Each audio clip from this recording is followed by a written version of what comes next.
Hello, good evening. Hi. Hello, you can't hear me? Yeah, we can. That's when everybody gets quiet. We can all hear each other. Okay. Good evening, all. Thanks for coming out. I know it's a little warm out there, but they say it will be over soon. I don't know. So my second summer here. Last summer wasn't too bad. This summer is, I'm sweltering. So anyway, I would like to say that the board values all of your participation here and in everything else that anyone does in the community. We'd like you to fill out any member comments down in the back prior to the meeting. If you have anything that you want to discuss that's one of the, either the agenda item or topic item that we have, we'd love to hear from you. And therefore you can address the board. When the board comes to that portion of the agenda, the chair will speak on the forms. Okay, so I'd like to call this meeting to order, and out of respect, please silence all cell phones, remove all hats. We'll have a moment of silence followed by the Pledge of Allegiance. This meeting is being recorded, and I'd like to know if anybody in the audience is recording. Nobody. We have a couple of recorders up here because we missed a few things the last session, so hopefully these things will work really well and we'll catch everything. Okay, so if we all stand.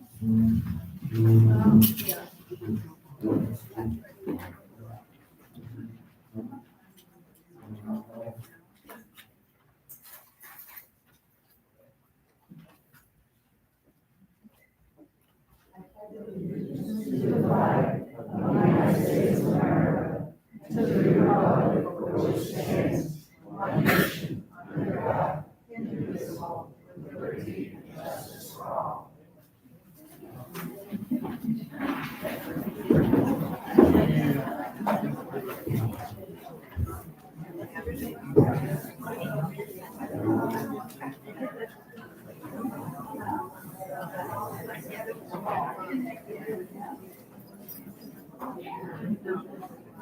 Good evening.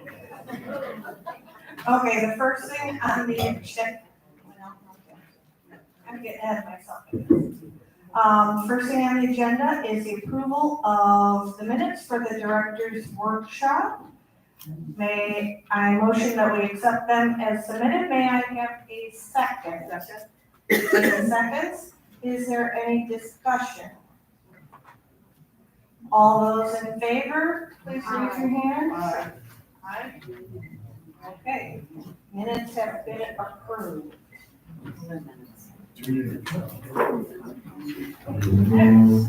Okay, next is me. I have a few things, but while I'm up here, I think what I'd like to talk about first is that I do have 3 things that I'm keeping track of that I'm the liaison to right now until we find somebody else that has some time or when Richard gets back. I have the ACC, which is meeting, and they're doing well, and we have something that we're going to be addressing tonight. It's going in front of the board, so I look forward to that. The ADRC met today. I don't know whether or not they're meeting tomorrow or not, or if they got everything taken care of today. But at any rate, they met today. There's a lot going on with them, and they're pulling things together, and it's looking like it's going in a really positive direction. So I appreciate that. Thank you, guys. And then the Community Development Center. I know that we have a meeting on Friday. I haven't been able to attend one, but there is a meeting on Friday. And I'm looking forward to that and getting an update on the secondary gate. I believe, although I'm very excited about the outpour of the food trucks coming in, I asked Jerry Kraft if she would say a couple words about the food trucks, and I don't. Oh, there she is. Yes, I need you to come up here. You need a mic, please, and thank you.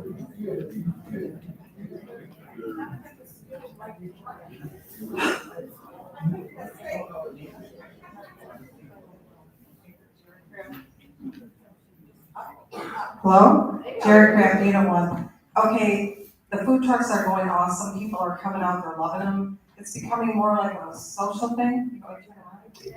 Okay, it's becoming, I hate talking in front of people. It's more of a social thing, and I'd like to thank everybody that came out, sat around and chatted, and would like your suggestions. If anybody wants to help out, or if you have a favorite food that you like, please come join us. And then we're having social hour in here. It's awesome, so we could use a little help too. Any suggestions, we're open, but it's amazing and it's fun. It turns out to be a really nice time. Yes? It's different days. Different. Well, we're gonna put it out.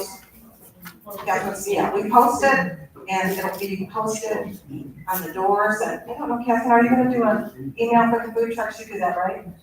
Yeah. Yes, we can do that. As As long as you give me the information, I can do that. And I know that they saved some room for you on the news and views, so. Yes, it's in the news, As soon as I and can get back on any it. suggestions, any comments, we're open to I that. have a suggestion. Yes.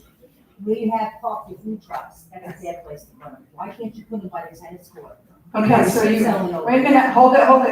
First of all, you have to get up and you have to take the mic so we can all hear you. I heard that, so. Susan Schaefer.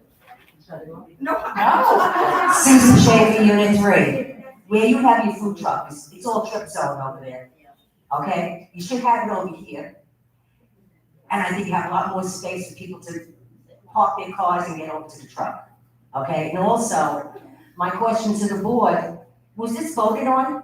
Did you guys okay this? This doesn't need to be voted on. All that has to be done is agreed to. We Why? did know about it and we did approve it, yes. You're not going by the rules and regs? If you have something to say, it can be a member comment. I'm saying, well, that has to do with I thought food you truck. you didn't write up a slip, so could you please? It's okay, it's all right, never mind, I see how this goes, yeah. Okay, I appreciate that suggestion. We put them there because we have some handicapped disabled people that can't walk that far to get into the clubhouse, but we will look at that, and I appreciate that comment. Okay. Is that it? Anybody else? Well, thank you for your support. Thank you.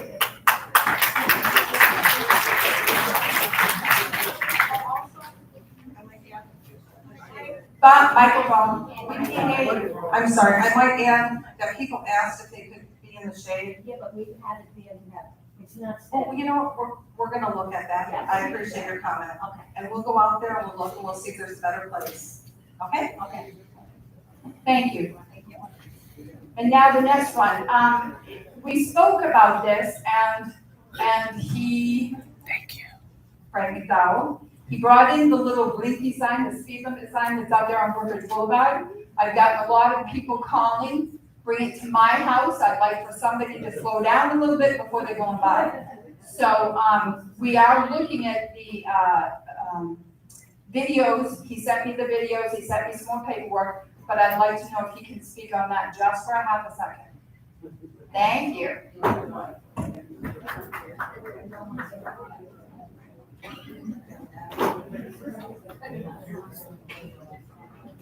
You really want me to thank this person? Thank you very much. Frank McDowell, Unit 6. We had the speed detector out on the main boulevard. It's got, a lot of people have been looking at it, commenting on it. Talking to leaders, been here for 2 weeks, and that's what they've loaned it to us for, 2 weeks at a time. We'll be out again, we don't know when. That's up to Terry Blake, who runs that deal for the sheriff's office. The other thing we're looking into, and we were trying to get a presentation by this company for this meeting tonight, is flock cameras.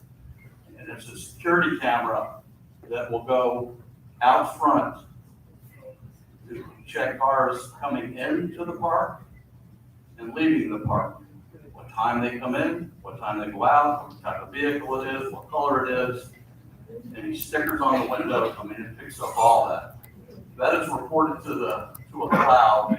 The president or the board will have access to it, and the sheriff's department will have access to it. So if a bad guy, or no disrespect to guys, a bad lady in here, you know, that comes in, wants to steal something from us, their tag's gonna get a picture if we have this system up. From what I understand, it's about $5,000 for the entire year, and there's a cost for the cameras to get them installed. They're mounted fairly high, so nobody can tamper with them. They're solar powered. There's a lot of communities that have them now throughout the United States. I spoke to one of the gentlemen that talked to me about how they created this company, and it's based out of Georgia. And it's two college kids that got together a few years ago and started building these cameras and testing them in different communities. And they started catching all these bad people, and people committing murders and robbing and things of that nature, and cut it down to zero. So it'd really be great for us and provide all of us a level of safety in the park to have these cameras out there. So we're going to work real hard to try to have this gentleman come in, give a presentation. He'll show you something on the screen and tell you the success rate they've had. I know they just built a new several $1 million building up in Georgia for a supply house to build these cameras. So they're going to be readily available for whoever needs them.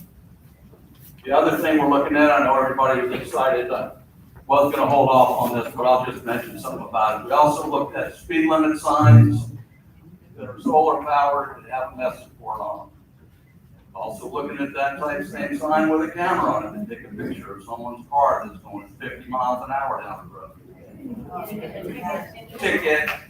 So we're looking at those. So those type of things that Brookridge community would own, and they would be placed throughout the park in various locations on the main boulevard, on the main streets that we have problems with. And they go where the existing signs are. They're just a little higher and they have solar on them. They're all self-contained. So for our safety, that's what we're looking forward to. So I'm sure everybody wants to feel safe in here. I know I do. When I put my head on that pillow, and I don't have to worry about somebody knocking my door down. Unless I do. That won't happen. Thank you very much. Appreciate it.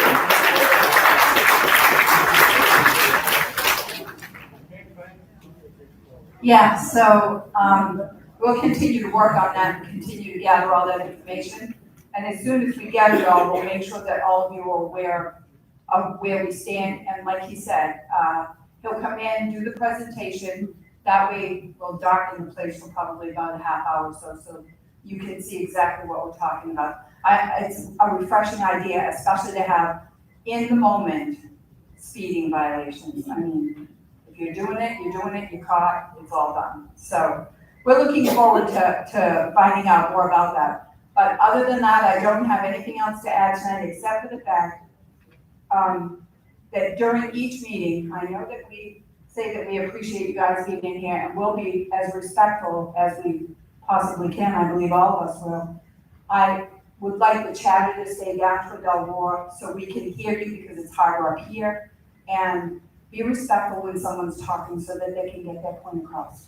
And then we can move forward from there. I appreciate that. Thank you. And on to the treasurer's report. This is Jamie. I've asked her to do the treasurer's report tonight because we have some big stuff going on. So here she is. Can you hear me? No.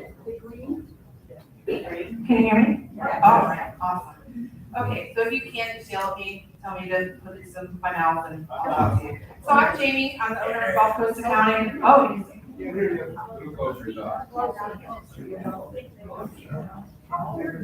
can you hear me now? All right. Hi, I'm Jamie. I am the owner of Gulf Coast Accounting. I've been doing accounting for about 18 years now. And I've been tasked to come in and kind of just look over everything, do some reconciliations, and just kind of see what we have to work with, make sure the budget's where it needs to be, that type of thing. So the first thing we'll talk about is over the last couple weeks now, since I came, a couple weeks ago now, we talked about, we were gonna start on the credit cards. We've started on the credit cards. We had a couple Visa accounts. Those accounts were misallocated. So what we did is we're going through and we're looking at every single transaction. We're putting them in the correct categories. We're also consolidating some of those Visa cards, the Sam's card, the Home Depot card. We're going through that. I've talked to all those companies. We're getting statements for over the last couple of years. Once that happens, I'll be able to give another full report on that. So that's kind of the update on the credit cards. The reserve payments that go out 10 times a year, we went back 5 years. So from 2020 to 2025, so just bear with us, we're still working in 2025. So in 2020, we had roughly $175,000 off on the reserve payments. So those reserve payments should add up to about $550-ish thousand every year. In 2020, that payment was a total of $358,340. In 2021, we had those payments all together, and that total was $536,660. So that's the only year where every single payment was made. The 10 payments came through. They also in 2021 made back payments for 2020. So there's 12 actual payments in 2021 that 2 of those went for 2020. In 2022, we had 9 payments that equaled $501,270. So that one's off about $45,000. In 2023, we had probably 17 payments, but those payments were broken out into smaller payments. So in 2023, the total payments were $543,073.07. And those all went to different reserves. That's off about $5,000. In 2024, we had 7 payments. And in 2024, that adds up to $297,240. That's the year that it's off about $250,000.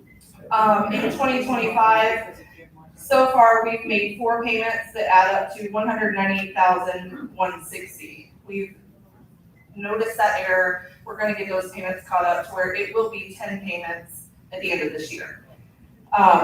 So that's the reserve payment breakdown. If anybody wants to review this document, we'll make copies for people. And as far as the reserve interest payments go, so I've kind of taken that on. So what happens is you have, in Edward Jones, say you have $1 million, you should get 4.5% to 5% interest payments every single month. Well, that becomes a compounding interest rate. So every single month, it may not be $750,000. It may differ because of the money that adds up every month. So what's happening is when I took over, none of the interest payments were added for 2024 and 2025.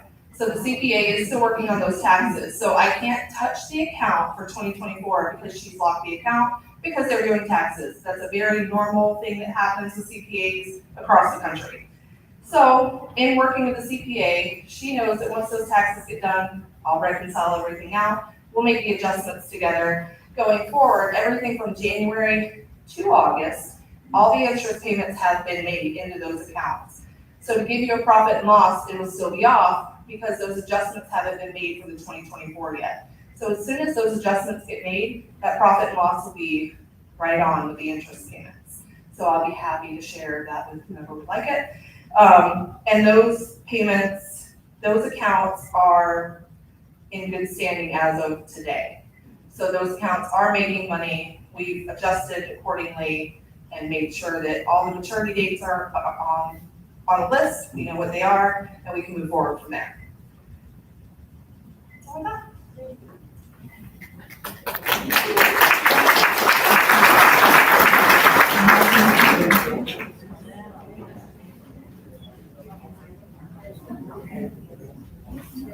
Okay, and I was told to task this out to, this is the 2025 budgetary as for 26. So this is the 26 budget, I'm giving it out to the board members.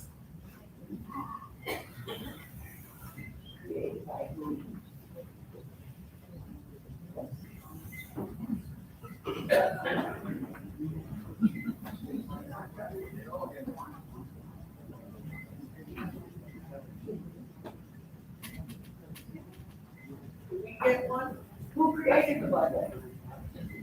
So Jerry and I, You get to answer those questions at the end. Is that cool? Just saying, we gotta move this thing along. I wanna get out of here before midnight. Okay. All of that stuff. Jane, you're up next.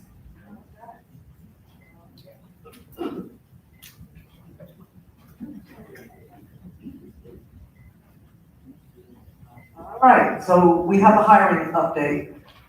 Some of this might have been in last month's August news and views.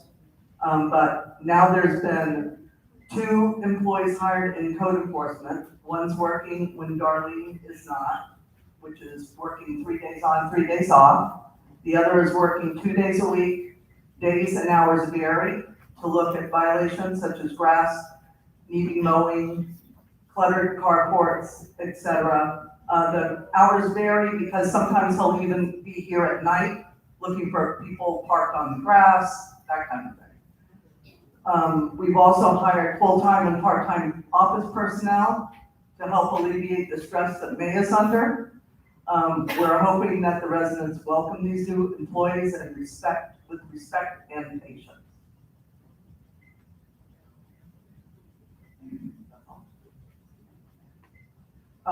Cameras and wiring at the clubhouse. We're still waiting for quotes because of such a disparity between one quote that was so high and another that's so low. We're really trying hard to get a middle range quote because of what the really low quote doesn't want to remove the old wires that are causing some of the problems. He just wants to put in new cameras and just add more wiring. According to the fire department, that is not the way that they think we should go. So we're still trying to get a quote that would remove the wiring and put in the cameras, and then we'd be done. So we're still waiting.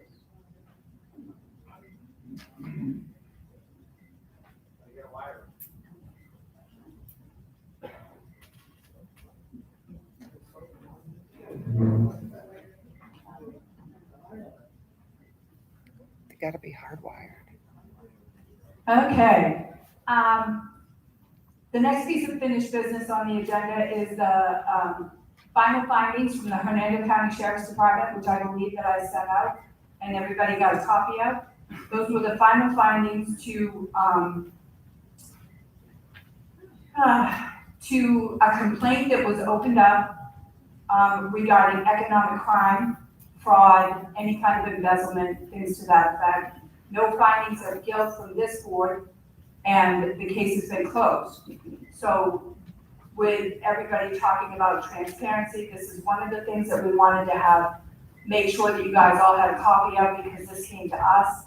And I thought that you guys needed to be aware of this. I can't get it out. I don't know whether or not it made it to, because Andrea at Shift said that the files are too big, so all she does is put in on the webpage, she puts the agenda, the pages of the agenda, whatever's going on.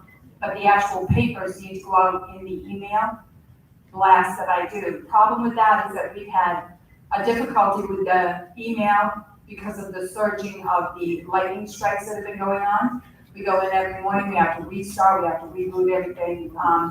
And the surge that went up through took our emails out, so we wound up having to fix that and call Thomas, which is the IT gentleman.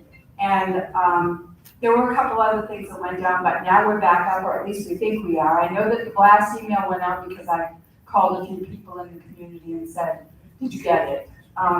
So anyway, that was finalized. I put one in there for everybody to read, and that's all good. But I do have somebody that wanted to, somebody that wanted to speak on that.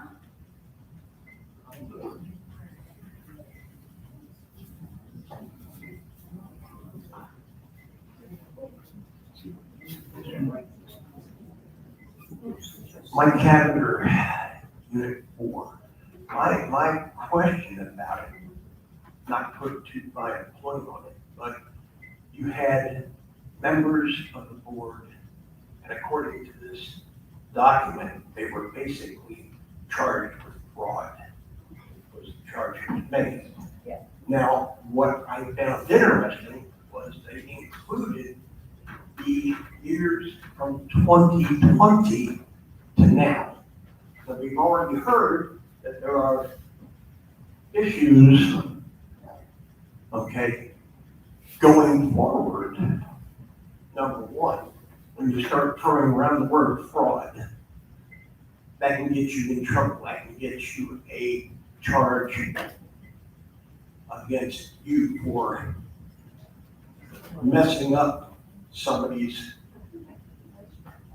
reputation, okay? That is a felony in and of itself.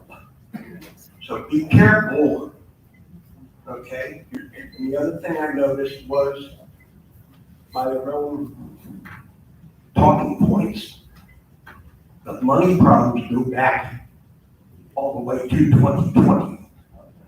And until they all get rectified, 100% rectified, there is no good reason to try and put forth another budget because you don't know what money you've got to work with. Okay? That's my biggest problems. And here we are, we're handing out. Yeah, we don't know what we have.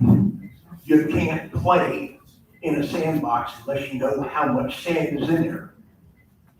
All it does is keep digging you deeper and deeper and deeper. So let's be real careful.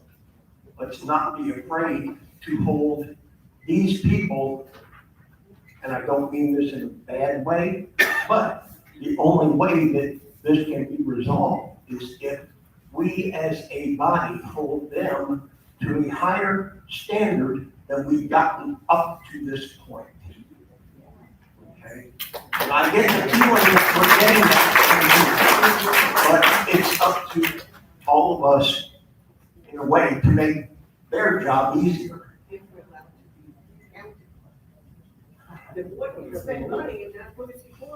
Well, see, there again, in an HOA, if you think that they're getting out of control in their spending, we as a body, they can be voted out. You don't have to wait for the next cycle. Good case in point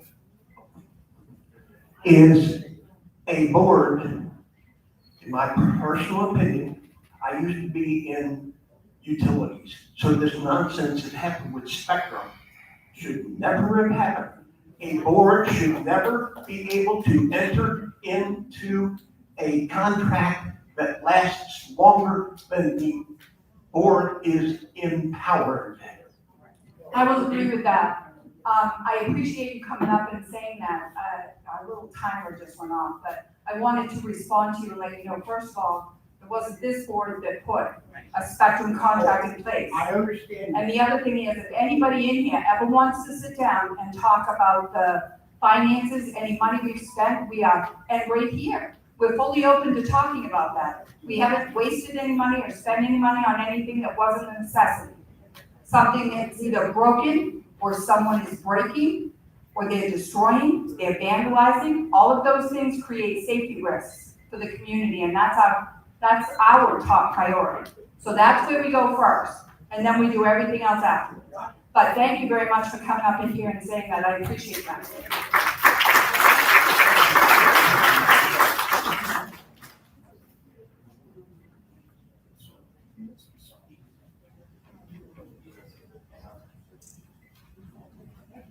Okay, I guess, this is me, they're telling me this is me. The social event planning committee, we're looking for volunteers for that.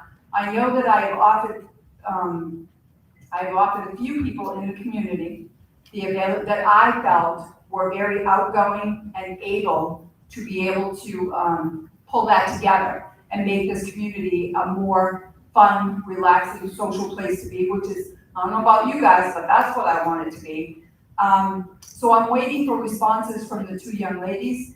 I'm hopeful that we can get, even if you're volunteering for it, just want to sit around and talk about social events, anything at this point, we need to have volunteers for that because snowbirds are coming back in. We need to be able to put some things in place and we'd like to be able to start that fairly soon.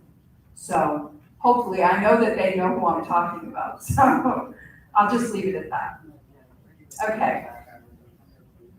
The next thing. Oh. Okay, the next thing is we'd like to be able to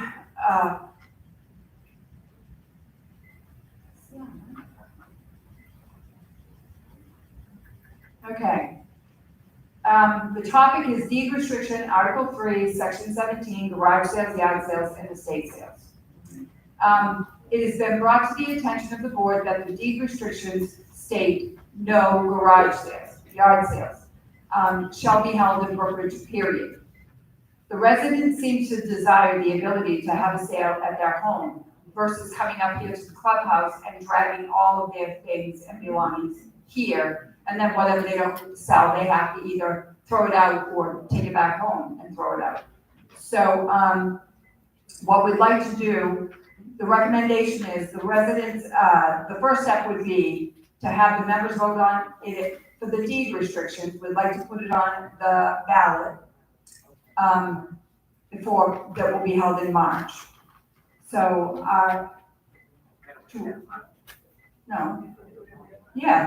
So I would motion that a vote by the members be approved to decide whether to remove the deed restriction, Article 3, Section 17 at the annual meeting. I gotta do one at a time. Okay, do I have a second? Any discussion? All those in favor? Aye. The secondary part of this is, I would like to make a vote. We have people that have come to us and wanted to have a resale event. And due to the fact that that this is in our deed restrictions, this needs to take place first. So I make a motion to rescind the approval of the trial run for the resale event. Do I have a second? Any discussion? All those in favor? Aye. Thank you.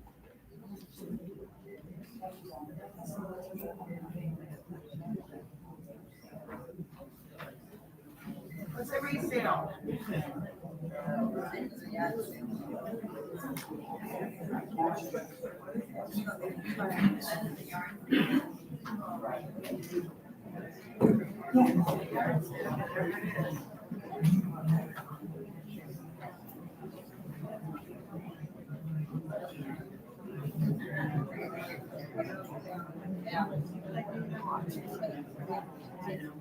I want to give a bingo update.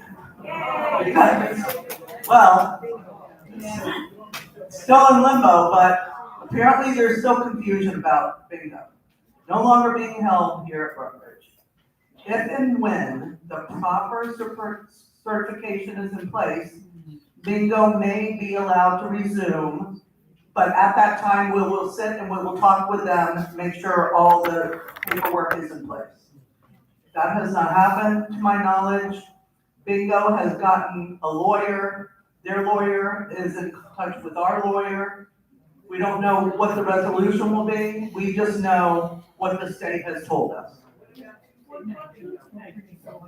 The state is still bingo. Bingo's bingo. So it's Dingo's. Dingo's is bingo. Okay, if we wanna talk about these things, I don't have any papers up here, so can we do it at member comments at the end? I'd appreciate that, thank you. So that's all we know. We know that it's now in the lawyer's hands. And that's all we know at this point.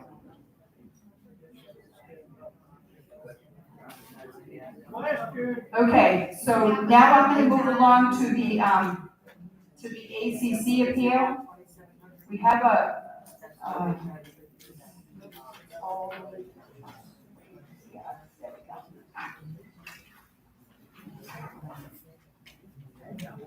okay, Susan O'Connell, are you here?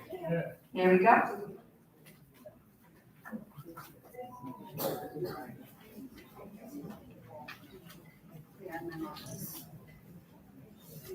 Okay, so you've taken this to the ACC, and what they stated is that due to the fact that you want to put a knee, yeah, the setback doesn't allot for that. So I'm not sure, and looking at these pictures, we can't see or understand, get a better understanding as to what you're talking about. All we were told was that, and what we read was that pavers were gonna be stacked. I'm not sure how they're gonna be stacked. I don't know about anybody else, but when I have pavers and I put more than one, 2, 3, they're gonna plow over it. If I don't put, is that mortar stuff in there, thank you. Whatever that stuff is, I'm not a contractor, but I'll try. So I definitely am not the engineer here. Obviously, I did go back to the gentleman that, was planning to install it. And I did tell him what the concern was, that he felt as though it was going to be a permanent structure.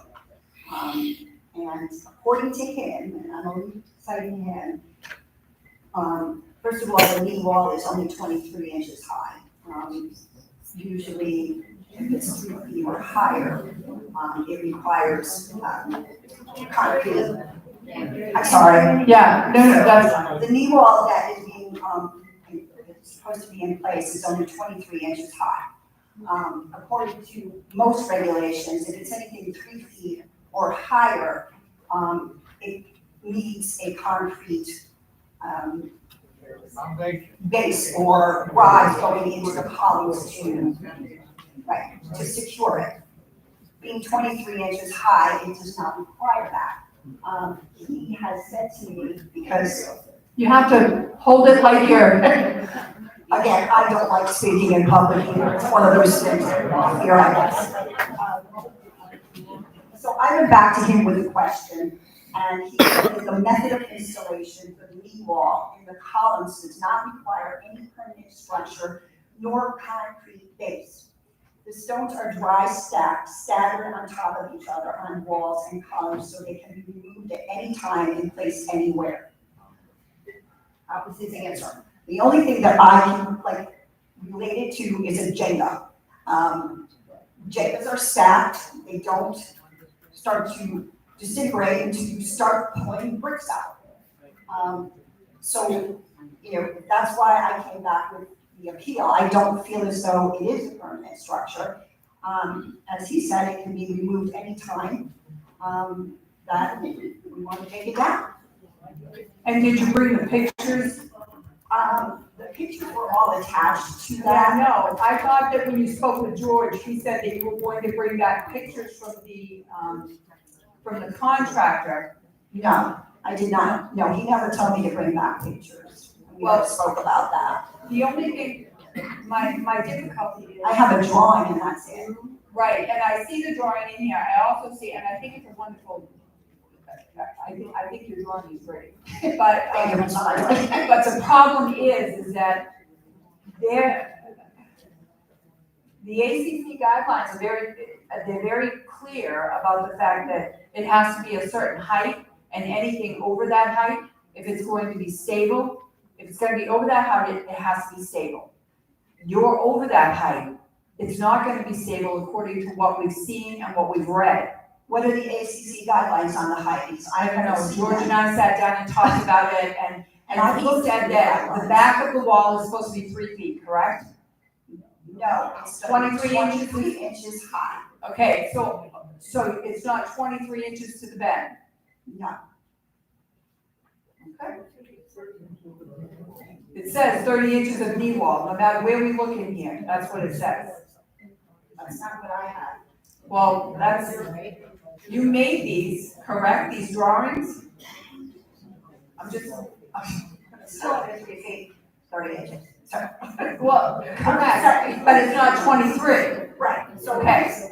So according to the, I know what your contract is telling you, but I would strongly suggest, going back to the drawing board and trying to see whether or not you can work with George. He's wonderful at working. Oh, I know, he is gonna say. Yes, and I understand that you have a vision, but maybe you can reformat the decision so it actually meets the ACC guidelines. So I was never told about the 30 inches, okay, and I looked in the guidelines, I did read them myself, and I never saw the 3 feet. Okay, well, in your new are you a new resident? I am. You are. Well, In your I'm new packet of still the ACC guidelines. considered new, I came here in October. Right, okay, so, I think that if you go back to the drawing board with George and you talk to them, I think you might be able to come up with something that's comparable to that. And I understand that you've got this vision, and it is beautiful. Thank you. It is beautiful, it's great. Thank you. Anytime you wanna design my yard, I'm at it, He came up with it, but Just I stay didn't want within to the play on ACC. square rectangle things. Yeah. So, I'm actually trying to go back to his, quote that he sent me, because of that description of it, and I'm trying to look back that's because everybody's talking. for what he sent me, and as soon as I can find it, Can we all quiet down? Thank you. Okay, go ahead. and trying to go back in my emails, because I'm really bad at this stuff, to find the original estimate that he gave me with a little bit of a description, to see if, it says anywhere there that it's 30 inches. So, if you. Let me look back, okay? Okay. And if you could get us a diagram of how it would look from the side for these 30-inch columns in the knee wall, because all we have is an overhead view, like, Okay. a drone view. Okay. And can I get a copy of the new ACC guidelines? Because It's right down at the office. It was Okay. put in your new person. It should have been in your packet, but if not, we have one down at the office. Yeah, we can make one for you, so that way you'll have it. Okay. Thank you. Like I said, I do have it, I did read it, and I never saw anything like that, so. Yes, it's got all the pictures and all the dimensions and your beautiful drawings times too. Thank you. So Back to the drawing board, is what you're telling me? I make a motion that we table this and we talk about this further. Maybe you can gather some more information, sit and talk with George. Even ask one of us to meet with you, we would be more than welcome to come. Okay, yeah, because his estimated time frame was, he's also putting in a parking pad, which was approved, At your house? Yes. Okay, so we'll try to see if we can expedite this. Okay, So start. we'll try to set you our September time 15th. frames. Just make sure you get that information and then call George. We'll all schedule an appointment to sit down and talk. Perfect, thank you so much. Thank Thank you. Oh, I make a motion that we table this ACC. There we go. Any discussion? All those in favor? Aye. Thank you.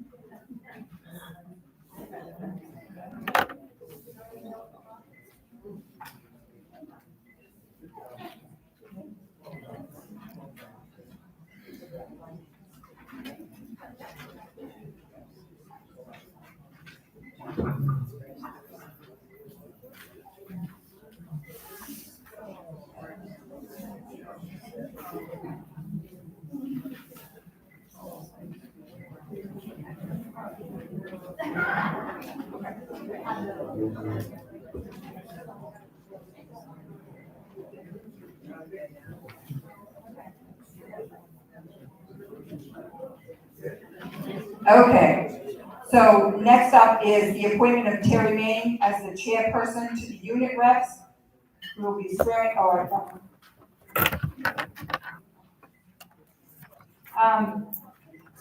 and Chrissy Hale to the unit reps.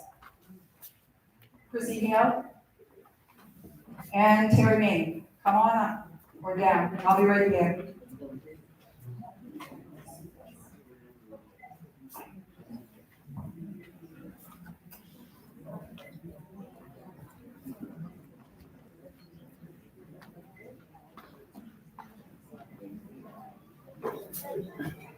Okay, so.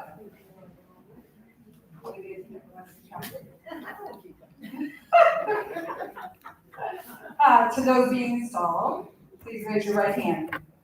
Do you solemnly promise and swear that you will administer the oath of office for which you have been appointed to the best of your ability and judgment, in conformity with the governing documents of Brookridge Community Property Owners, Inc.? That you will, in all of your acts, be governed by the principles of honesty, justice, and fair play, in every manner possible, endeavor to promote and safeguard the best interests of citizens of Brookridge and the welfare of its membership. Do you swear?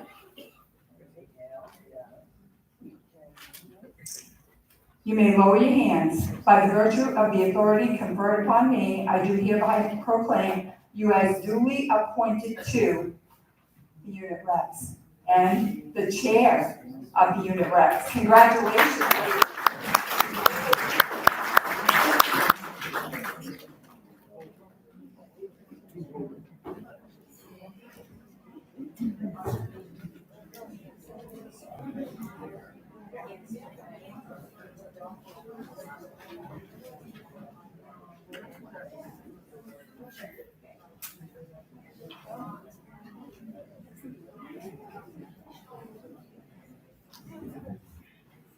Okay, it's come to our attention that we need to recertify employees, that are working different shifts to be CPR and AED trained. So we have set up a training for 8 of our employees to cover all the shifts here at the clubhouse and at the gatehouse. It's August 28th at 10 a.m. Regarding the sauna, this is something else that just keeps going and going. So the men's room has thermal fire damage, and the women's sauna is just the heater. Just the heater neither one were correctly installed, which caused the thermal heat fire. So we had to disconnect both, and now we've been searching for someone to repair our sauna. The quotes we've gotten, one was outrageous at $20-something thousand. $41,600, that was saunas by design. But theirs was, they wouldn't come in and just, they wanted to replace the whole thing. And they wouldn't come in and just replace one sauna and put an electric heater in the other sauna. So they're out. So then the other ones, Superior Sauna and Steam, they gave us a quote, but their quote is a kit, which we would then have to hire a contractor to put in the cedar walls and an electrician to put in the heaters. So now we've gone back to, we're going to purchase the heaters. The fire department has told us we have to replace the walls, but in the men's room, because of the thermal fire. Right now, we are going to purchase the heaters, have an electrician, which we have a call in to him to come and just install the heaters, and then see if the fire department, if we can get around their code of replacing the entire thing. if they wanna take down some of it and look. They said, if it hasn't gone all the way through the wall, then we're fine. So that's what we decided to do. So the two heaters will be about $4, then plus the electrician's cost of installation.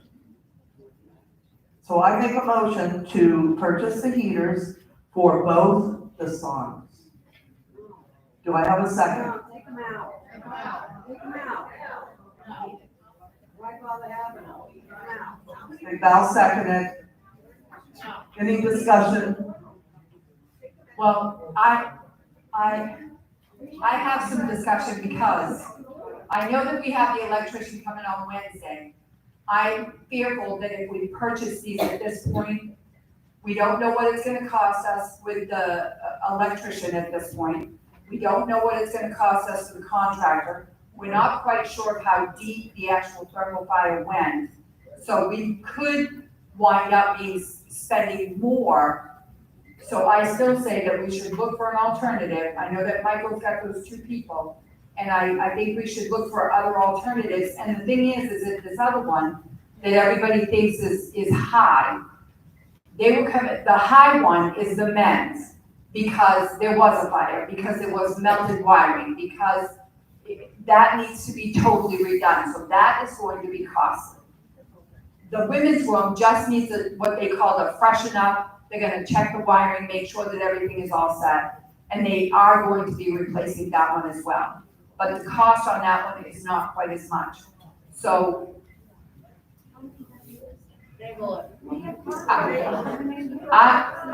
my motion would be to amend this motion until we find, or table this until we get more information about the $11,000.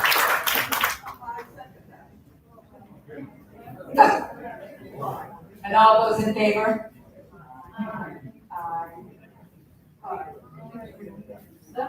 Okay. Now we'll go on to the next thing. We got it on the agenda finally, so we're headed there, guys. And anybody that knows of any places that actually do saunas still, because the majority of them are staying in the bigger areas, all we can find is people that fix them. So that replace the whole thing, which is, we may wind up having to do that anyway. And it's not expensive, the costly part is the repair. So anyway, on to the next thing. The last thing on in here, oh no, we have another. Okay, I'm gonna do, the hurricane preparedness. George and I have been working. It's right here. Oh, I went ahead of myself, I apologize. Air conditioning in the maintenance building. It's been out for several months.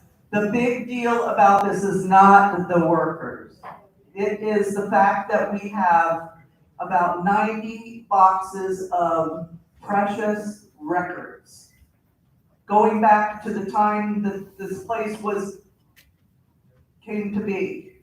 And they have to stay in some kind of climate controlled area. So that is the biggest purpose for replacing the air conditioner, is because of these 90 boxes that we have nowhere else to put at this point. We are working for a solution, but we don't know how far down the line that's gonna be. And also, when the guys need to do an oil change a tire, or anything on the equipment, work on the equipment, they have a cooler place to go and get out of the sun and maybe get a little cooler. I make a motion to accept, there's several bids. One was from Bay Air Conditioning, which is for a heat pump unit and an indoor unit for $11,016. The heat pump we don't really need, and the 11,000 is with a $1,000 discount because they're in their 50th year of being. Betco Heating and Air came in at $79.35, and Butler Heating and Air came in at $74.50. They both have 10-year parts and 1-year labor warranties. I make a motion to have Butler AC replace the unit in the maintenance building. Second that. Any discussion? Okay, I looked at the bids and I saw that Butler was a 15 SEER. And I decided being a little bit cheaper, okay. 15 SEER allegedly is more energy efficient, so I like Butler myself.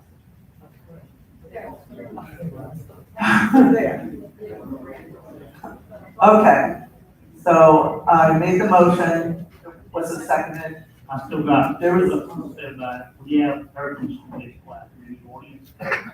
And okay, we have air conditioning people that have worked in the air conditioning field. They have told me in the last day that Goodman is not a good quality air conditioner. Yes, that's the name of the unit. Okay. Butler's Goodman. Petco's Frigidaire. So are you proposing we change our mind and go with Petco because it's Frigidaire? Unless they want to give us a different estimate for a different brand. So, Jerry, the quote says it's a run through by train, 5-ton cool spec.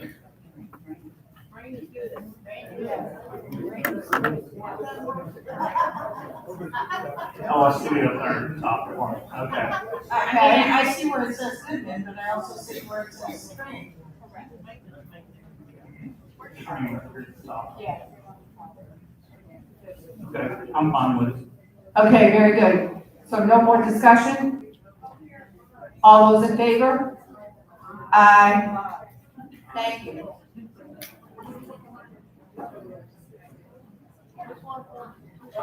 Butler, we're going with Butler as a train unit.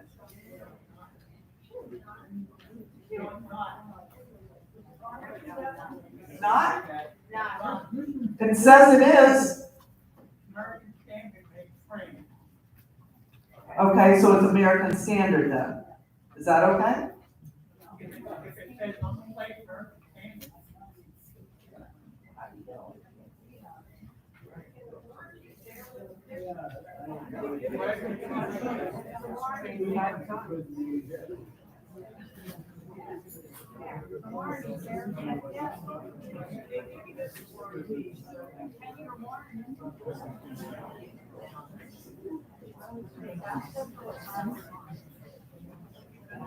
All right, we'll take a look into that, but as far as we can tell right at this moment, we're gonna move forward with that. We'll check to find out whether or not it's an American standard, so thank you very much for that. I appreciate that. Okay.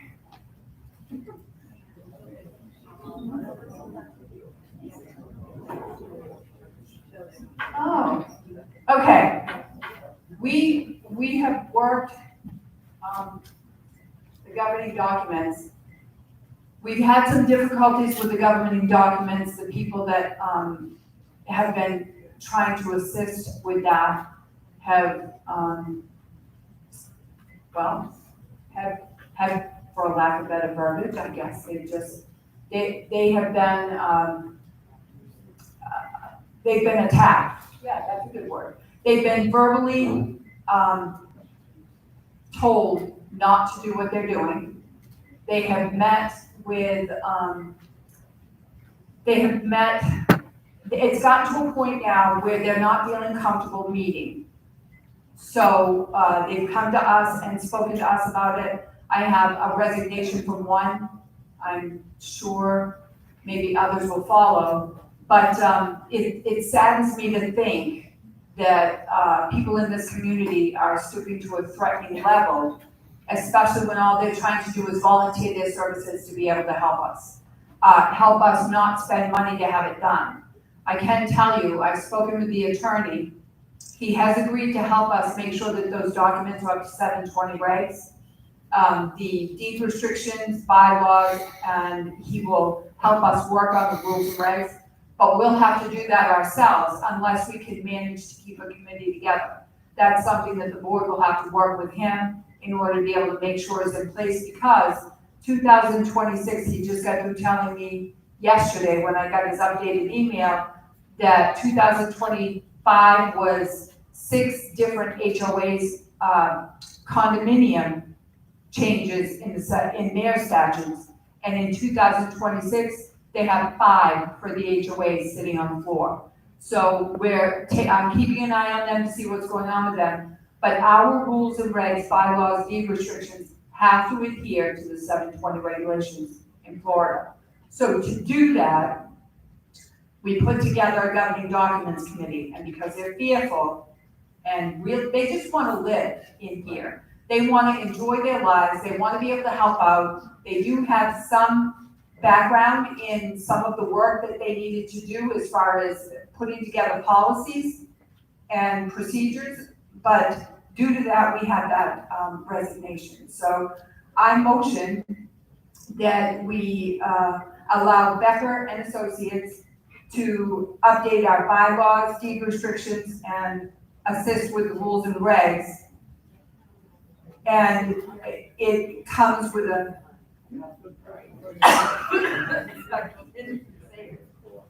it's gonna cost us $10,000 just to do those.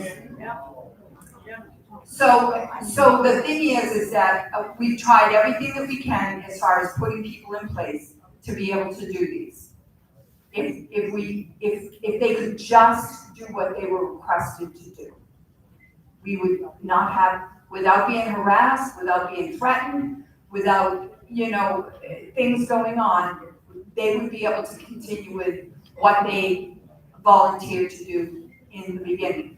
But I'm not sure where we go from here, other than, like I said, I make that motion that we do that because we have to get them in place before we're faced with 5 more.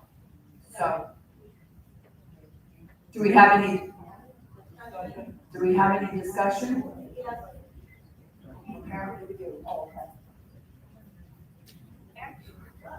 Hello, okay, so actually, if we were to do something that we're pretending to be lawyers, we could get in trouble for that. I forget what the charge is. Christine, I'm sorry. We could get in trouble for that. So it's actually better that the attorney knows what we have to do to bring it up to the current statutes. So in a way, we're covering the legalities for our community too, the right way. So, it's a cost, but I think it's well worth every penny. And after talking to Jerry about, what's in the bank and how we're doing, I think that this year is the right time to do it.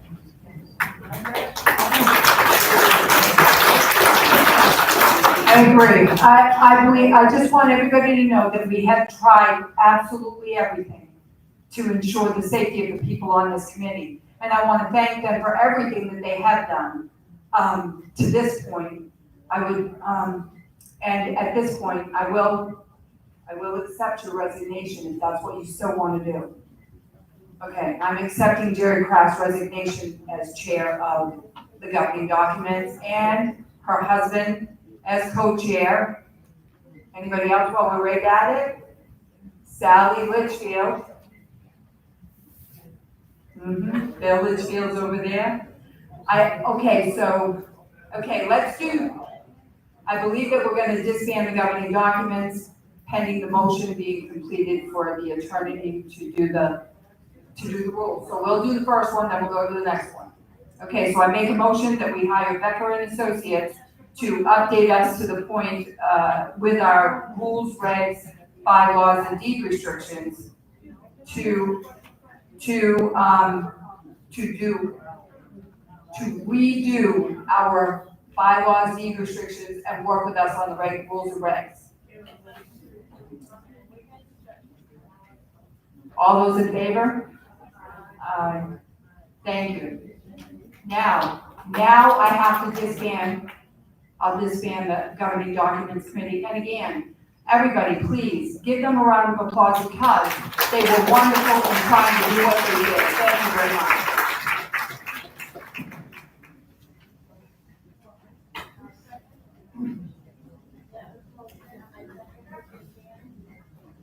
Okay. We're done.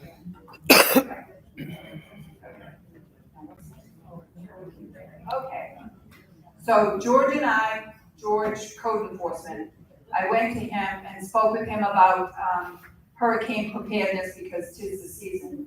And when I went back through, I spoke with the young ladies at the county and they said 2024's book had not been updated. They would probably update 2026, so use that. But they did give us some suggestions on updating the one that will go into the SOPs and therefore be taken, it will work coincided with the one that they have. So George and I worked on this, that will go into the SOPs so that we have a guideline. And we have a hurricane preparedness team. It will consist of George from code enforcement, Anthony, Greg from code enforcement, all of them, and then Sean and Craig from public works, as well as Jane and I as the contacts for the board in case of any emergency. We will be having our first meeting on August 26th at 2 p.m. and we'll make sure that everybody is updated on these at the next meeting. And there'll be anybody that wants a copy of this should come down to the office and we'll make sure we get you one. Okay.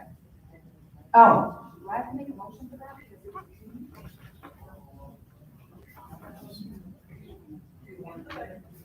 Okay, then I think what I'm gonna do, just to make sure we solidify this so nobody can come back later and say I didn't. The hurricane preparedness team, I make a motion that we update the hurricane preparedness team and we allot for George, Anthony, Greg, Sean, and Craig with Jane and I as the overseers for, any discussion? All in favor? Aye.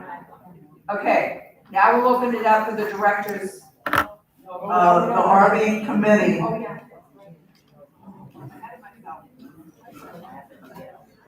The RV compound. It is in dire need of a new chair and co-chair, or at the very least, with someone to step up as a chairman. Gil Langcott has found that he has had to step down and he can no longer handle this. So right now, there's no one doing anything with the RV compound. The person in the office that was helping with the paperwork for the compound has been out for several weeks and will continue to be out for 3 more months as far as we know. In our absence, we found some discrepancies in who has what lot. Residents are asking for a space, but someone has to figure out what spaces are actually available. There is also a backlog of expired tags that have not been updated with the office. I myself am trying to tackle some of the paperwork portion of this, but we need a chairman of the committee for the RV compound to go out, tell us what spots are actually available or vacant so that we can try to get this paperwork done. So we're reaching out for anyone that has anything. I've reached out to people that were on the previous committee and none of them want to step up to this. So, I mean, if no one steps up, I don't know what we'll end up doing with RV compound. I mean, it's a jeopardy because things have to be tags have to be updated, the paperwork has to be done. And we have to know who's where and stuff, and people are asking for spots, but we don't know what spot we can actually give them. So we'll have to, if no one steps up, we'll have to revisit what we're gonna do about it. I want to try to clarify the golf course retention pond debate. I put an explanation in the August news and views, but we've been told that there is still some questions and rumors circulating. I use the acronym for the golf course of BCCGA, and I guess that was confusing. What that means is Brookridge Country Club Golf Association. And I use BCPO, that's Brookridge Community Property Owners. So, but it caused confusion. People didn't know what I was talking about. If there's still questions, after now you know what the BCCGA stands for. If you still have questions, please get in touch with me by email. I'll try to further clarify. One of the parts that people didn't understand was the BCCGA asked if $1 of the monthly HOA dues per household could go into the golf course fund. No. That's exactly what we said. Resounding no. But I'm just trying to clear up the confusion. So we're moving on to reports of directors. Okay, we had a paper from Susan, and she said the board is supposed to vote on any new activities. There is nothing in any rule, regulation, deed restriction that says the board needs to vote on a new activity, especially if it's free. It didn't cost us anything, and it didn't cost the members anything. Whenever you have a new function going on, as a rule for the last 20 years, the board, somebody always presented a letter, said, I want to have this done, and the board usually votes on it. Am I wrong in saying that? You are correct. Okay, so how come you just stopped it? It's like, I don't mean anything personal, I think it's a nice thing what you're doing, but I'm saying these are the procedures what we're used to seeing. Maybe you don't know, that's what I'm trying to say. But if it's not written, Well, the thing is that we don't have to swear people in, but because the Brookridge community wants them sworn in, that's what we do. We make sure that they're sworn in. There's nothing that states that we have to do that. so if somebody says, I want to have a knitting class, you just give them the room? No, they come to the board and ask us. Right, then how come that wasn't done? They They did follow what I'm come to saying? us. It was asked. By who? By the residents? No. No, so you really didn't make, that's my point. I'm not trying to nitpick, but I'm just trying to bring the point out to you. Okay, So it makes you look there like you're taking over. we will look Follow what into I'm it saying, and get instead of back. just saying, We will look into it and get back to you guys. That's what right, we'll that's do. all I'm saying. Maybe, I know you guys are new and you're learning as you're going on, and I'm just saying, Okay, We know for clubs, if there's a new club, we do have to, Yes. that does have to come before us, that there's gonna be a new club formed, and there is a couple in the pipeline that want to. But we didn't know, we've not read anything at all that says if we want food trucks to come in once in a while, that has to go before anyone, because it's not a mandatory thing that you must go to the food truck. We're trying to make residents happy. I get that. But I'm trying to say. We know we're doing things different than what you That's are what I'm used to, saying. Okay, but that makes you like. but not in a bad way. No, but it makes you look bad because you're not letting the residents Wait a minute, hold it. We may not agree with what's being said, Right. but we have to be respectful and listen to what's being said. And we're not open for member comments yet, so can we please hold them off? Still, This is a heated discussion, I can see that, so we will talk about it. well, because normally if you wanted space, you would go to the activities coordinator and request a space on the parking lot or whatever. Correct. So But when it's, maybe it wouldn't be a board approval, it'd be an Correct. activities coordinator. correct, but I do know that there's a dance that's up and coming. And even though there was a letter that was sent, it was sent after the fact, because we were already definitely told that the letter doesn't have to come to us, and we do not have to agree with it. All we have to do is agree with it, that was it, because we have a specialized dance that's coming up, and they're gonna be at the clubhouse. So they came in front of the board, just asked if they could do it. And it was, anything that's gonna be fun, sociable, and people can get along without screaming and yelling at each other, I'm all for it.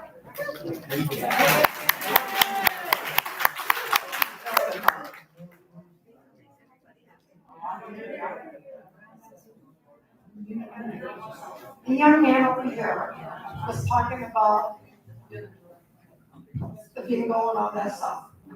And about, no, excuse me, about the, Hold on. It's not time for member comments right now. that's okay, I got it. Oh, no. I'm sorry. Member I comments. got it, I'm sorry, I got it right now. He was Excuse me. You're out of order. Ma'am, you're out of order. I'm gonna ask that you sit down, please. Ma'am, you were not voted in except for me people. You were not voted in. Hold on. Just as soon as we're done with the director's there, you would go, You don't and then need you to are go absolutely Go down here. ma'am, if you're not gonna adhere to go sit down, I'm gonna have to ask you to leave. I don't. You want her to screw up this? You want her to screw this up? Thank you, Kelly. Thank you, May I just explain, there have been residents who have filled out a form, and those get addressed first. They're asking you to politely sit down. I need you to take a seat, thank you. We need you to take a seat, thank you. You can speak at your turn, you will have your turn. Thank you, Kelly. Okay, so next is Roberta. She has some things that she'd like to talk about as far as supplies go.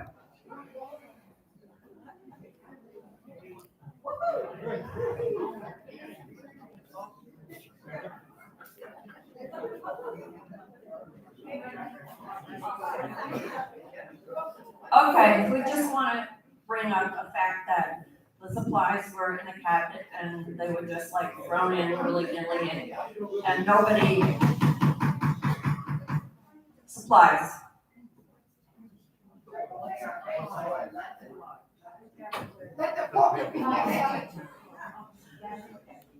So the supplies were in bad shape, as the same as all the records were in bad shape. The supplies were also in bad shape. It seems like people just, whatever they felt like ordering, they would order and we would pay for it.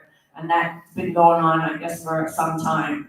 So finally, we've gotten some semblance of straightening out the supplies so that we know what we have first off. And the place looks much better, so you can tell what we have and what we don't have and everybody's been shown how to go and get what they need or request. Everybody has to request to us before they can just say, I'm gonna go take the card and go charge something. So that's working out very nicely. Secondly, I want to talk about the unit reps.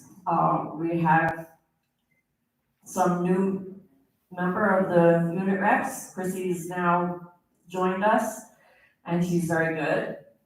And Terry is being wonderful as a chairperson.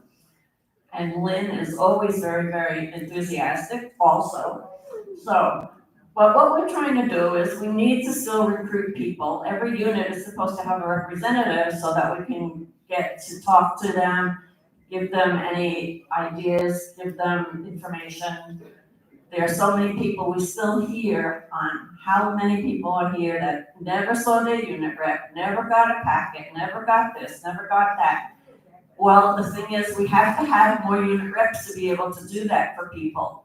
We're trying to formulate some kind of a meeting to revise the way we greet the new people as they come in and as we give them information so that we can disseminate more information to more people and have it more informal so that people get to see more people. If we have a couple that are coming in for this week or next week, get them together, and that way at least those people will know those people rather than moving into their block and not knowing anybody. So we've reorganized a little bit part of the unit reps SOPs. because they were a little bit outdated, and we're trying to renegotiate the way, the purpose of the group is, to make it more friendly. I was just going to read what the group came up with this little ditty, so I'm gonna read that. And because people have been saying the committees, they don't know how they can sign up for committees and groups because they don't know anything about them. So we're hoping that this little blurb will kind of show you at least what the unit reps are about. And then there's a couple of copies of this on the table over there. And the ladies are over there. You can talk to them and ask them if you have questions about what the unit reps do also. Don't be shy because they're really nice people. Okay, so as far as the rules and regulations go, the only thing it says are the roles and responsibilities are very, very limited, and I think that's what's happened in the past. All it says is that unit reps shall assist with the board of directors with communication and special projects, promote improvements and community pride, and serve as voting clerks at elections. That's all. And it's like, okay, that doesn't say too much, and that's not too warm and fuzzy for new people that come in. So what we have started, this is just one little part of it. So it says, our purpose is to meet with the new residents to provide information to the community, its activities and resources. We will answer questions related to the rules and regulations, as well as the clubhouse and pool. Our names and contact information are available to assist you. Looking forward to meeting and sharing information with all members of the community. So that's the start we have, and so hopefully the people that were saying that we need to put little blurbs out about the different committees, there's our little blurb.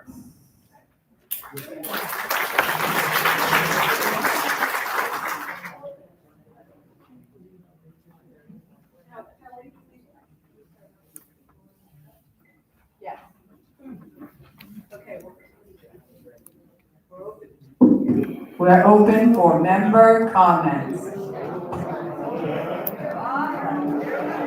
you want these first or them first? We have 4.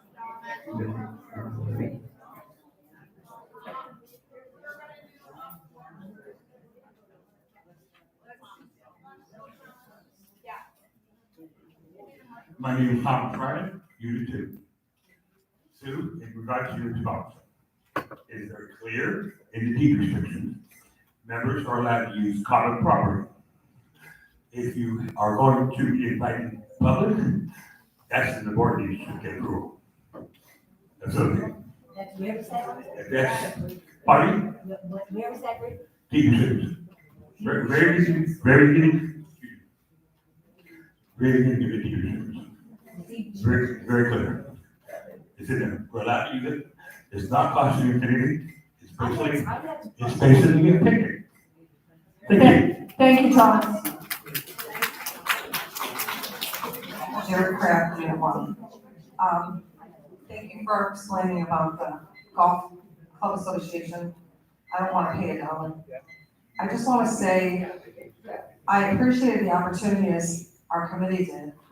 And when your friends and people who aren't your friends call you and tell you that group's coming after you, they have an agenda, watch your back. It's pretty bad. And I just think, I'm just gonna say this. In view of what happened with you guys and the sheriff, I'm sorry, but people are out of control. We really have to work together with this board, and I'm gonna say this respectfully. You may not be perfect, I'm not perfect, but when we have people in here fighting for control so hard, what are they hiding? And what's going on?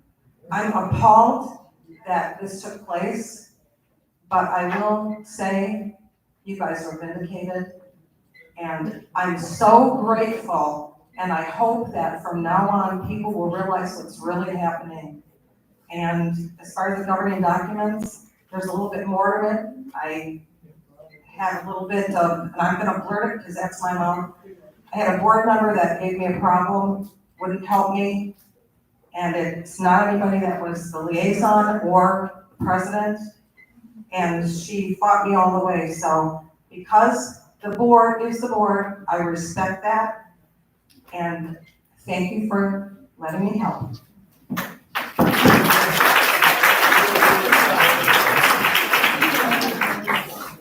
Hi, I'm Donna Stordoff, Unit 3, and I'm one of the co-chair of Friday Night Bingo. And wanted to give you an update from our standpoint of where things are at. We have filed for the 501c3. That is necessary to run bingo legally in the state of Florida. It's a federal tax exempt type of thing, and we have to have that in place. All that paperwork is in. We do not know at this point, talking about the federal government, how long it's gonna take.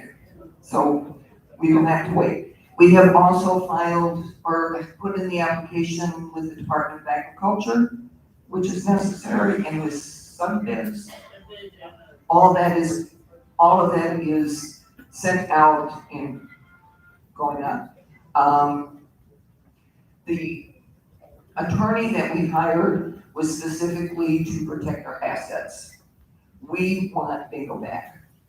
That is our main thing, and that's why we went through, you would not believe the amount of paperwork to go through that 501c. It's like 20, 40 pages, something like that. Awful. The other question we have is about the Tuesday dollar bingo. It is not required to have a license in the county of Hernando to run bingo. According to state law, residents in an HOA or community can have bingo as long as it's run by the residents and for residents only. That's in the state law. Run by residents for residents, yes. And we would really like to get that one going again. And if we follow specifically the state laws. The one thing we can say right now is because lawyers have now gotten involved, we've been told we do nothing now until it gets resolved between the lawyers. The lawyer for Brookridge has never contacted the lawyer that we have. Your lawyer is supposed to contact him. He did 3 weeks ago and has done it several times since then. And he's left voicemails, sent emails, and has not heard a thing. Okay, we will nudge him. I mean, Because that is mainly about our assets. Okay? We do want to get bingo going again. We want to work with you to do that. And the Tuesday night dollar bingo, I think, was a good fill-in for people. They had something to do. And it follows the law. but until it's settled between them, we'll give our attorney a nudge to try to get this wrapped up so that we can. And it's in his hands right now, because that's what we want to do. Okay.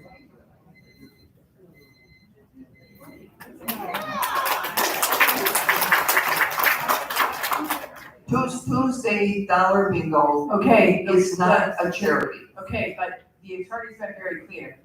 Nothing to do with bingo, lawyers are involved, we have to wait. So we're not even supposed to be discussing it. I'm giving you an update. I heard you, and we appreciate that, we do. But there's nothing that we can do until they resolve where they are. Then you need to get on your lawyer's case. To return. I just spoke with the lawyer yesterday, he hadn't heard anything. So I'm not sure what that is an about. out and out line. I will, like she said, we will nudge him again. Because we have copies of, We have sent the emails out, so we have those. If you want to see copies of them, No, we're more than welcome to our lawyer come and get a copy of them, I guess. has left emails and he has left messages and has not Okay. heard anything. Can I chime But- in just for 1 second? So I have another client that this has happened. So if you have a lawyer that is saying that they can't contact with their lawyer, I would copy the board on those emails. Like have your lawyer email you as the member and then copy Catherine and Jane on those emails so they see those emails as well. That way, then they can also nudge like, hey, we haven't heard back from you because they're copied on those emails. Okay, Does that make sense? Yes, That thank might you. help, it might Yeah. help. Thank you very much.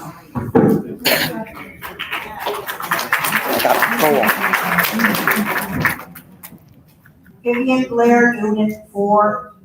My golf cart broke down yesterday on Midfield and Brookridge. I'd like to thank all the people that stopped and tried to help us. We finally got someone, we got the wheels unlocked, we got towed to home. The gentleman that does, what is it, the one that, security? Neighborhood watch. I wrote it for the other guy. Yes, the gentleman that does crime watch, as our cart was being towed home, he stayed behind with his little light going. Thank you, everybody. One lady even came back to the water because she was concerned about us. Thank you, everybody.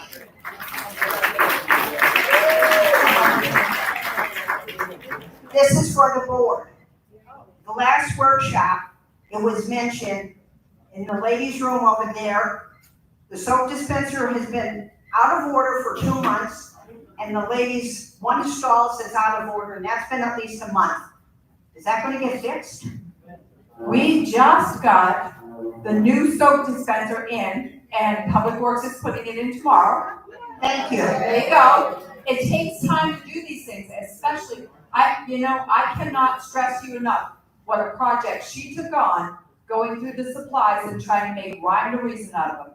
Now that she's putting together her charts for who does what, where it all goes, now we've made our supply listing, so that's it. And as far as the toilet's concerned, we have to wait for the plumber. Correct? Okay, hang on a minute. You have people on there? Yes, we do have 4 questions. Okay. A couple of them are not in question form. But Sandy Hoos from Unit 3, does the BCPO make anything from the truck sales? That's the food trucks. And if not, why not? We do not charge the trucks to come in here. And I don't know, where's Jerry? Right there. Okay, I was looking over there. The food trucks don't pay to come in here. No. There's no kickback to this at all. That isn't what we're here for, so. The next question is from Dean George, Unit 2. If the amendment to remove the deed restriction passes, what would be the board's initiative to allow yard sales? Once a year, anytime, or what? Because that would very much affect how many people show up to vote.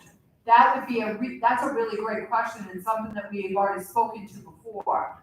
These ladies that wanna come in here and do this, they have a whole crew of people that have charts, maps of the community. You would only park on the right-hand side of the road. There would be 2 a year, spring and fall. That's it.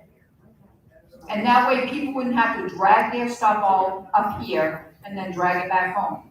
So they're very coordinated. They'd also give the gatehouse the map of where these people are going. And that's what they'd be doing. And the next one is from Sandy Hoos, Unit 3. The documents that are being stored should be in a more secure, fire retardant, and under lock and key. Correct. We agree with that. And we've got one of those Tegra hard drive, external. Okay. The IT person that we're working with has cleaned that out, and what we're doing is we're putting all of the documents, eventually, that's why we've hired more staff to the front. Because they're gonna be scanning all those things in, so it will have all of those out of that middle room so we can use the annex as a storage room, which is what it's supposed to be for all the Christmas stuff or Halloween stuff or all of those decorations and things. Then boxes are gonna be coming up to the office, we'll all be going through them, and the girls will be scanning those in and putting them into the external hard drive. It takes time, people, we're getting here. The final online question is from Brenda McMahon. Brenda McMahon, Unit 6. I will walk through the RV compound and check tags if you supply the list. Thank you. Write that girl's name down. Sorry about that. Anybody else? Nobody else, Kelly? Okay, go ahead, sorry about that.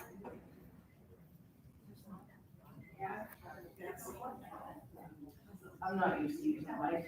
Hi, my name is Christine. I'm in Unit 6. I just have a question about the lawyer that you voted to hire to do that work, governing documents. So my question is this: I'm not a very trusting person when it comes to hiring people because I've had a lot of people not work out for me. So this is why I have this question. Is you said you're gonna hire Beckman Associates for $10,000 to do this job. I wanna know, are you gonna make a contract saying that they're gonna fulfill the completion of this job within the $10,000 price range, or are they gonna say, well, this is there gonna be a timely manner of this job being fulfilled? The timely manner is that it has to be fulfilled before the next set of 720s comes out, which is 2026. The other thing is, we've worked with Becker and Associates, not just Steve Menzer, but we've worked with several. They're a conglomerate kind of law. They cover everything. They cover the labor laws, they cover human resources, they cover several things. So the people that will be handling it will go to a team of people over at Becker and Associates. We've already checked into this, and what they do is they go through our deed restrictions, the bylaws, the rules and regs, make sure everything adheres to 720s. Then they send us what they have, what their recommendations are, and then we bring it to everybody, and we all talk about it. Okay, so they're gonna do this all within that price range that they gave you, they're not gonna come back and say. The only thing that we may have a problem with is the rules and regs, because rules and regs are not really, they are a governing document, but they're something that we can change and vote on and put in. The deed restriction bylaws, if there's any kind of a change that goes on with them, if it's done in bulk format, it has to come from an attorney anyway. Because normally it's a ballot vote. I just want to yes or no, and that's not, it confused me. I didn't hear. The question is, are they gonna do it for the price they said? They've got that price tag, yes. Okay. Yes. And as far as I know, we did vote on this before, last year in the spring. But the minutes to the meeting that were allegedly being recorded are somewhere, God only knows where. Can't find them, so we had to re-vote on it. So it's already been voted on once. Okay, thank you. Okay.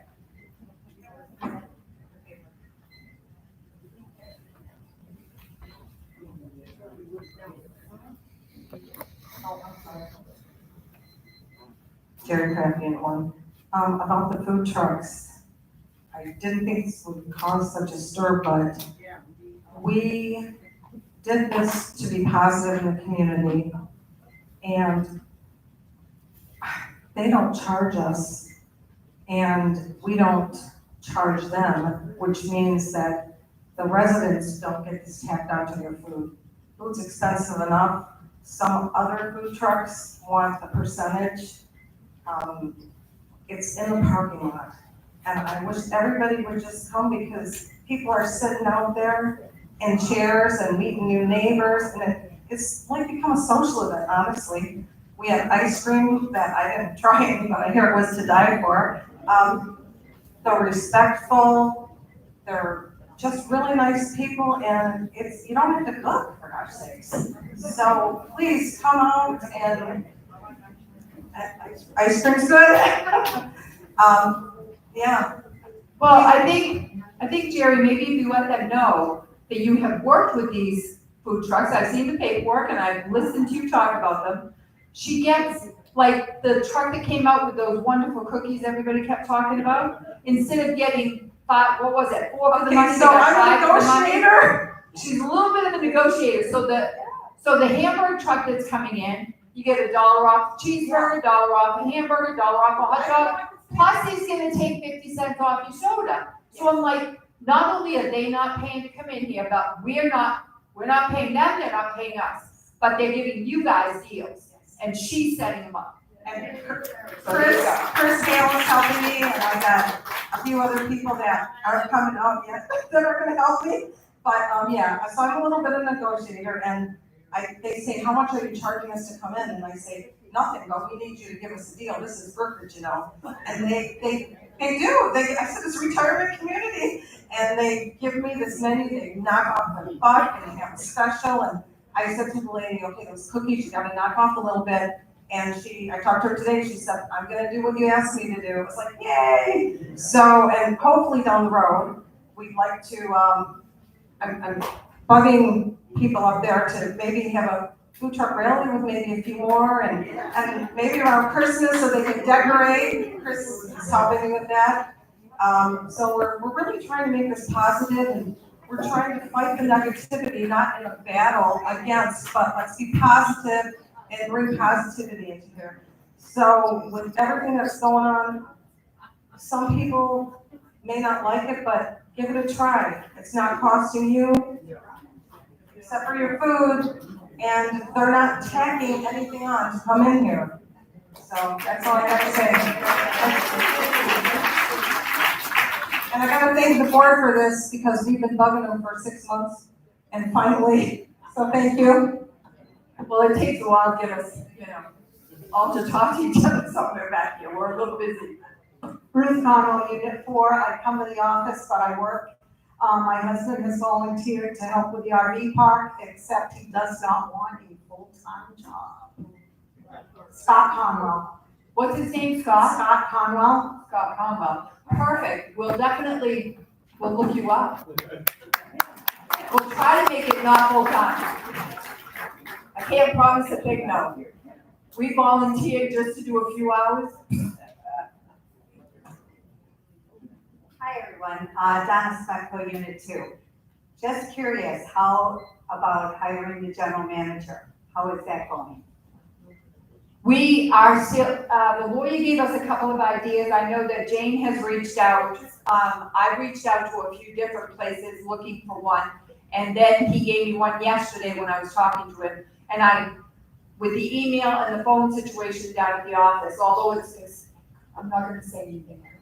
I'm gonna work on that tomorrow.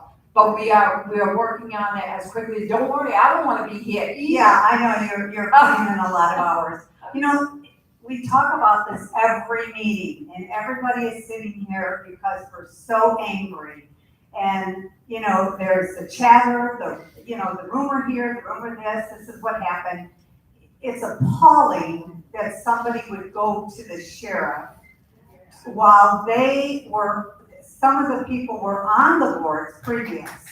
There has been money issues, so why didn't they catch those money issues if they think of something? We're all trying to get along, but you must, and you're doing it, must be right up front with everybody. Send it out. No hiding, no, we're doing this, you're doing 7 hours, she's doing 8 hours. We don't care. Right. Because you took this on. Yes. And what my other question is because there's Team A out there and Team B. If they have so many people that were ready to step right in for the board, why haven't they put their names on the ballot to run? I can't answer that, but I can speak to you about the finances. Well, I don't want to speak to you about the finances. I spoke out of turn. I can tell you that since bringing Jamie on down at the end, we have found things. We're uncovering things. We're not going to tell you any untruths. Every day I go in there that she's here, and she gives me that look. And then I'm like, oh, not more. But what I'm trying to tell you is she's finding things, and things are starting to make sense, which is very nice. We're not keeping anything from you guys, and that's why transparency. When we found out about that, I said it's going out. They have the right to know that this is what's going on. We're sitting up here, we're down there, we're trying to make things better for everybody, and this is what's going on in the back burner.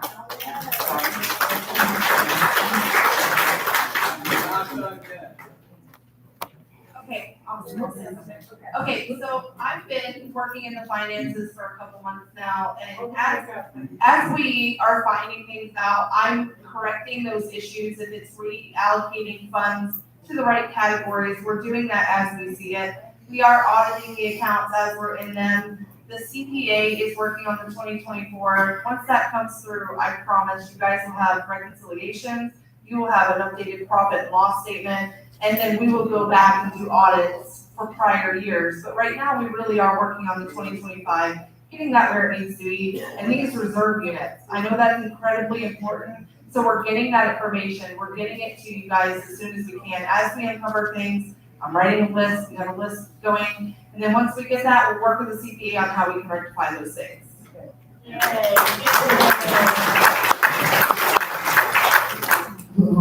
I'm O'Brien.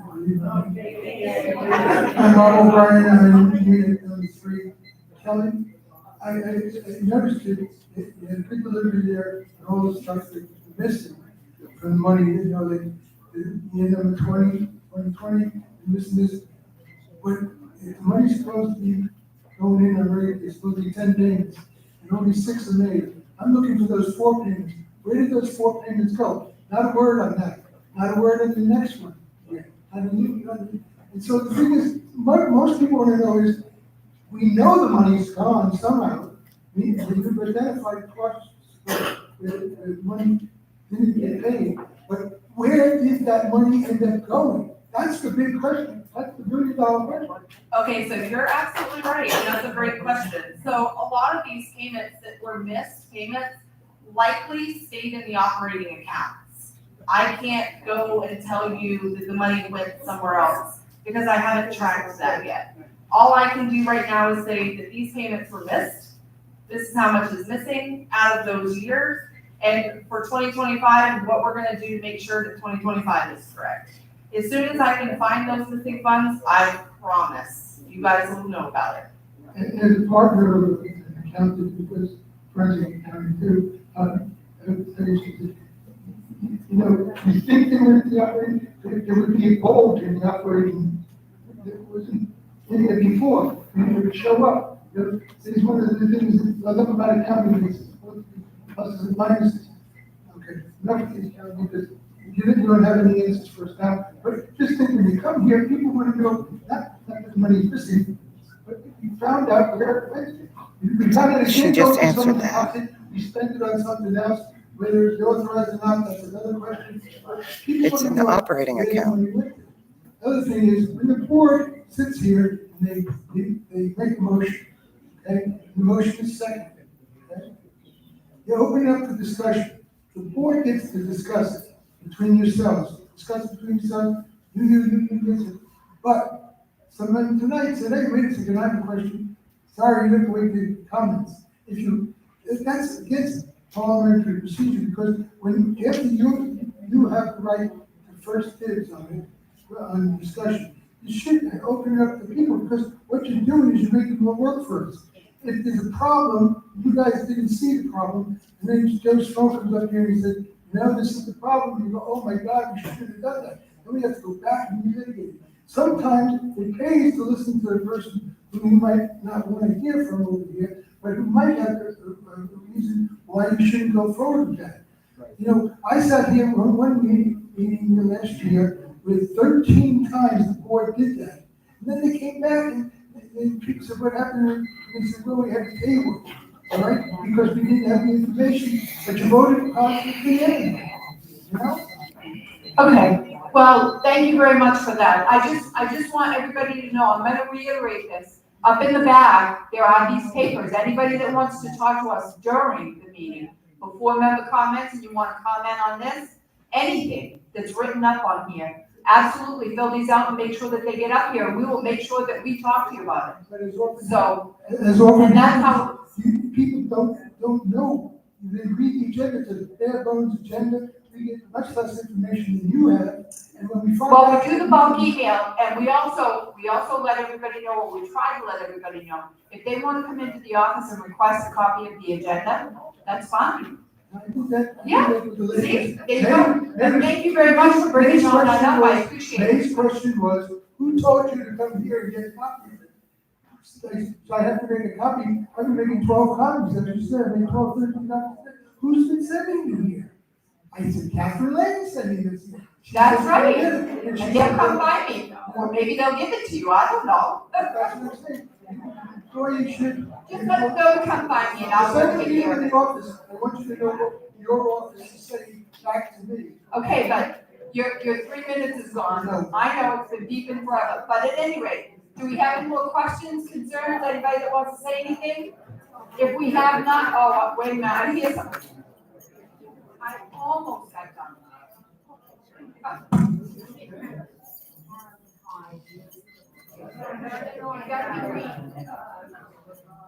Carolyn Hyde, Unit 3. I just have a question about the paperwork. Seeing as they cleared it for 2025, the sheriff's department, sorry. Will we see the previous years when their findings are, whatever they're gonna be? Will we see a copy of those papers, 2020, 2021? We will receive a copy of it. Okay. Also, the other question? Yes, you absolutely will see that. Thank you. And why isn't the buzzer working all the time? The buzzer is working, but mine's quiet, so if she sets hers. Just a question.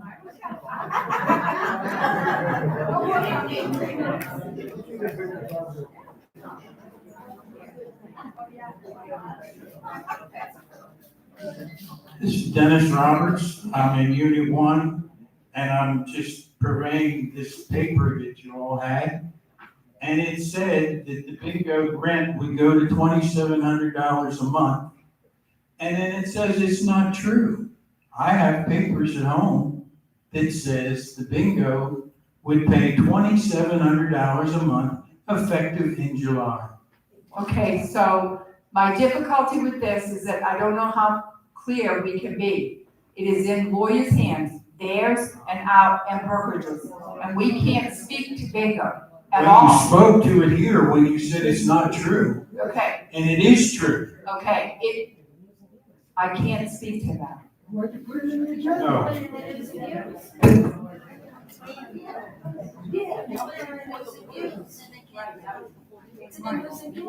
Just the facts, only the facts.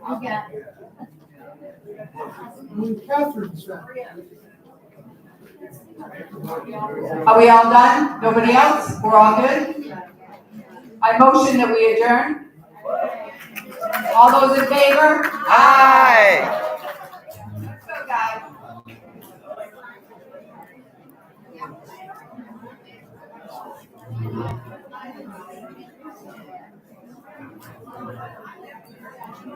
Yeah.